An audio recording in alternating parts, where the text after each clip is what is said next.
नमस्कार माझ्या मित्रमैत्रिणींनो. 15 जूनला म्हणजेच आज सोमवारी आलेली आहे सोमवती अमावस्या. सोमवती अमावस्या ही तिथी जेव्हा सोमवारी येते तेव्हा तिला सोमवती अमावस्या असं म्हटलं जातं. मंडळी, अमावस्या जी आहे तर ती भगवान शिवानी माता पार्वतीला समर्पित आहे. म्हणून या वर्षातील पहिली सोमवती अमावस्या ही बघा अधिक महिन्यामध्ये आलेली आहे. त्यामुळे ही तिथी अत्यंत पवित्र आणि फलदायी म्हटली जाते. तर मंडळी, सोमवती अमावस्येच्या दिवशी पिंपळाच्या झाडाचे पूजन केले जाते. पूर्वजांना प्रसन्न करून घेण्यासाठी आणि जीवनातील सर्व दुःख अडचणी दूर करण्यासाठी, जीवनामध्ये कष्टांपासून मुक्तता मिळण्यासाठी हा उत्तम काळ मानला जातो. म्हणूनच मंडळी, सोमवती अमावस्येच्या दिवशी उपवास, पूजा आणि दान करण्याला आणि पवित्र गंगेमध्ये स्नान करण्याला खूप जास्त महत्त्व दिले आहे. बघा, सुवर्ण योग आहे, सुवर्ण संधी आहे. त्यामुळे पवित्र गंगेमध्ये नक्की स्नान करण्याचा प्रयत्न करा. जीवनामध्ये संतुलन आणि शांती समृद्धी राहते. त्याचबरोबर योगायोगाने पण ही अमावस्या अधिक महिन्यामध्ये आलेली आहे. त्यामुळे या तिथीला जास्त महत्त्व आहे. तर मंडळी, हिंदू पंचांगानुसार सोमवती अमावस्येचा प्रारंभ जो आहे तर तो 14 जूनला होणार आहे आणि 15 जूनला सकाळी 8:14 समाप्त होणार आहे. म्हणूनच आपल्याला सोमवती अमावस्येच्या दिवशी 15 जून रोजी साजरी करायची आहे. तसेच मंडळी, सोमवती अमावस्या हा हिंदू धर्मातील अत्यंत पवित्र आणि महत्त्वाचा दिवस आहे. जेव्हा सोमवारी अमावस्या येते तेव्हा जीवनामध्ये अंधार आणि पितरांचा आशीर्वाद आणि बघा मंडळी, दिवगंध पूर्वज उपवासनेसाठी हा दिवस उत्तम मानला गेला आहे. या दिवशी भगवान शिवशंकरांचा रुद्राभिषेक केला जातो. महादेवांच्या पिंडीवर जल अभिषेक, बेलपत्र आणि पांढरी फुले अर्पण करावीत. तसेच या दिवशी विवाहित स्त्रियांनी पतीच्या दीर्घायुष्यासाठी, उत्तम आरोग्यासाठी, तसेच हे व्रत करताना वटवृक्ष असेल, पिंपळाची झाडाची पूजा असेल तर या दिवशी केली जाते. या दिवशी सात्विक भोजन जे आहे तर ते सुद्धा घरामध्ये बनवले जाते. मंडळी, या दिवशी घरामध्ये वादविवाद करणं टाळायचं आहे. कारण तसंच या दिवशी कोणतेही शुभ कार्य असेल, नवीन घर खरेदी करायचे असेल, नवीन व्यवसाय चालू करायचा असेल तर हे शुभ कार्याची सुरुवात करणे वर्ज्य मानलं आहे. म्हणून या दिवशी हे कामं चुकून सुद्धा करू नका. त्याचबरोबर या दिवशी काही विविध पद्धतीने दानधर्म केले जाते. जसे की गरजूंना अन्न, वस्त्र, काळे तीळ यासारख्या वस्तू दान कराव्यात. कारण काळे तिळाने दान केल्याने पितृदोष हा दूर होतो. अमावस्येच्या दिवशी पितरांच्या बघा शांतीसाठी तर्पण, पिंडदान आणि श्राद्धविधी केले जातात. तसेच माझ्या मित्रमैत्रिणींनो, ही अमावस्या जी आहे तर ती पूर्वजांना समर्पित केली जाते. ही अमावस्या आलेली आहे ना, तर ही अमावस्येचं वेगळं महत्त्व सांगितलं गेलं आहे. कारण दर महिन्यामध्ये अमावस्या येते, त्या अमावस्येचं वेगळं महत्त्व आहे. तर दानधर्मासाठी ही अत्यंत शुभ मानली जाते. म्हणूनच या दिवशी भक्तिभावाने योग्य रीतीने जर आपण पूजा केली तर जीवनातील सर्व अडचणी, संकट हे टळतात आणि ज्यांच्या कुंडलीमध्ये 7.5 सुरू आहे त्यांच्यासाठी हा दिवस विशेष फलदायी मानला जातो. मंडळी, या दिवशी केलेले उपाय आणि दानधर्म हे शनीचे अशुभ प्रभाव जे आहेत तर ते कमी करत असतात.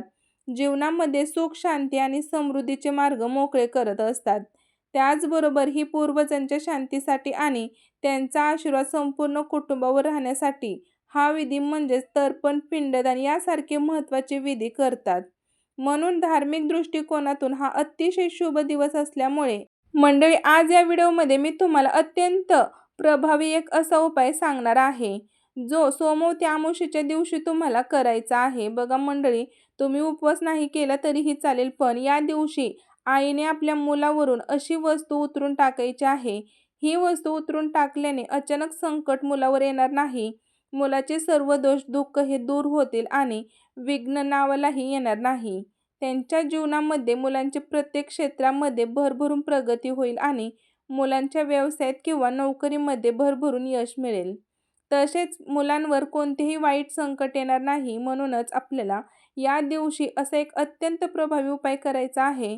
मंडळी बघा, हा उपाय जो आहे तर तो आपल्याला वास्तुशास्त्रामध्ये सांगितलेला आहे, गरुड पुराणामध्ये सांगितलेला आहे आणि आपल्याला श्री स्वामी समर्थ महाराजांच्या केंद्रामध्ये सांगितलेला आहे. म्हणूनच याबद्दल संपूर्ण माहिती या व्हिडिओमध्ये मी तुमच्यासोबत शेअर करणार आहे.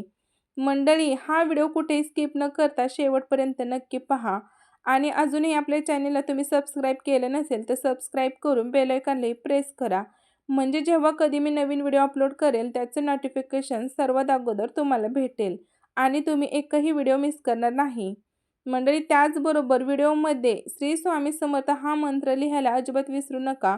तर पहा मंडळी, आज 15 जूनला सोमवारी तुम्हाला हा सकाळीच किंवा संध्याकाळी दोन्ही वेळेमध्ये करायचा आहे.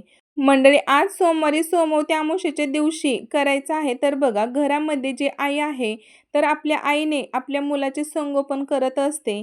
मुलाच्या कोणत्याही कामामध्ये त्यांना अडचणी न येण्यासाठी भरपूर धडपड करत असते. आईने आपल्या मुलांसाठी न चुकता हा उपाय आवर्जून करायचा आहे. तर माझ्या प्रिय मैत्रिणींनो, बघा, तुम्ही सकाळी या दिवशी लवकर उठायचा प्रयत्न करा. आपल्याला 6 किंवा 5:30 वाजता उठायचं आहे, कारण या वेळेमध्ये माता लक्ष्मी आपल्या घरामध्ये प्रवेश करत असते. म्हणूनच हा उपाय करत असताना सकाळी 6 ते 12 वाजेपर्यंत आणि संध्याकाळी 6 ते 9:30 वाजेपर्यंत करायचा आहे. त्यानंतर मंडळी, मुलांवरून कोणती वस्तू उतरून टाकायची आहे तर पहा, मुलांची दृष्ट नजर बाधा किंवा शत्रुपीडा नकारात्मकता मुलांवर लागत असते. मुलं एकांत बसत असतात किंवा हट्टीपणा करत असतात, चिडचिडपणा करत असतात. आपण जर त्यांना काही प्रश्न विचारले तर ते नीट उत्तर देत नाहीत. तर ते आपल्याला सरळ उत्तर नाही देत, पण उलट ते उत्तर देत असतात. मंडळी, तसेच अशा नकारात्मक ऊर्जा ज्या आहेत तर ते त्यांच्या जीवनावरती प्रभाव याचा पडत असतो. मंडळी, मुलं खूप हट्टीपणा करत असतात. बघा, जेव्हा अधिक मास येतो तेव्हा 3 वर्षांनी येतो. म्हणूनच 3 वर्षांनी हा महाउपाय एकदाच करता येतो, कारण अधिक मासामध्ये सुवर्ण योग जुळून आलेला आहे. माझ्या प्रिय मित्र-मैत्रिणींनो, या दिवशी सर्वार्थ सिद्धी योग जुळून आलेला आहे. म्हणूनच मुलांना कोणत्याही कामामध्ये यश मिळण्यासाठी आणि त्यांच्या मनामध्ये भीती आहे तर ती दूर होण्यासाठी, त्यांच्या तब्येतीमध्ये चांगली सुधारणा व्हावी, आरोग्य चांगलं राहावं, यासाठी आईने आपल्या मुलांची अशा पद्धतीने उतारा जो आहे तर तो करायचा आहे. घरामध्ये 2 मुलं असेल तर बघा, मुलगी असेल, दोन्हीसाठी तुम्ही हा उपाय करू शकता. सध्या अशा परिस्थितीमध्ये मुलगा तुमचा कोणत्याही क्षेत्रामध्ये, कोणत्याही कामामध्ये मागे न राहावे असं प्रत्येक आईला वाटत असते. त्यानंतर तो अभ्यासामध्ये भरभरून प्रगती आणण्यासाठी, अन्य त्यांना व्यवसाय असेल, नोकरी असेल, बघा, त्यामध्ये भरभरून यश मिळण्यासाठी हा उपाय आपल्याला करायचा आहे. त्याचबरोबर मंडळी, हे निश्चित फळ जे आहे तर ते संपूर्ण कुटुंबावर आणि मुलांवर लाभणार आहे. घरातील अगदी लहानपणापासून तर ते मोठ्या मुलांपर्यंत हा उपाय करायचा आहे. त्यानंतर बघा, मुलांसाठी हा उपाय करायचा आहे. लहान मुलं असेल किंवा मुलं जे आहे तर ते बाहेर शिकण्यासाठी गेले असेल, त्यानंतर आईने हा उपाय मुलांसाठी करायचा आहे. इतका साधा आणि इतका सोपा उपाय आहे. मुलांना बाहेरील नजर दोष किंवा बाहेरील नजर पीडा लागलेली असेल, त्यामुळे मुलांची सतत चिडचिड होत असते. तर हा मुलांना बाहेरची नजर लागत असेल, घरामध्ये एखादी व्यक्ती येतो तर त्याची नजर लागत असेल, मुलांची सतत चिडचिड होत असेल, मुलं आजारी पडत असेल किंवा मुलं खूप सतत हट्टीपणा करत असतील तर हा उपाय तुम्ही नक्की करा. नजर दोष मुलांना फक्त बाहेरचीच लागत नाही, तर घरामध्ये येणाऱ्या जाणाऱ्या लोकांची देखील नजर लागत असते. आणि मंडळी, सर्वात महत्त्वाचं म्हणजे आई-वडिलांची नजर जी आहे तर ती सुद्धा मुलांना लवकर लागते. त्यामुळे नजर दोष, शत्रुपीडा, नकारात्मकता त्यांना लागू शकते.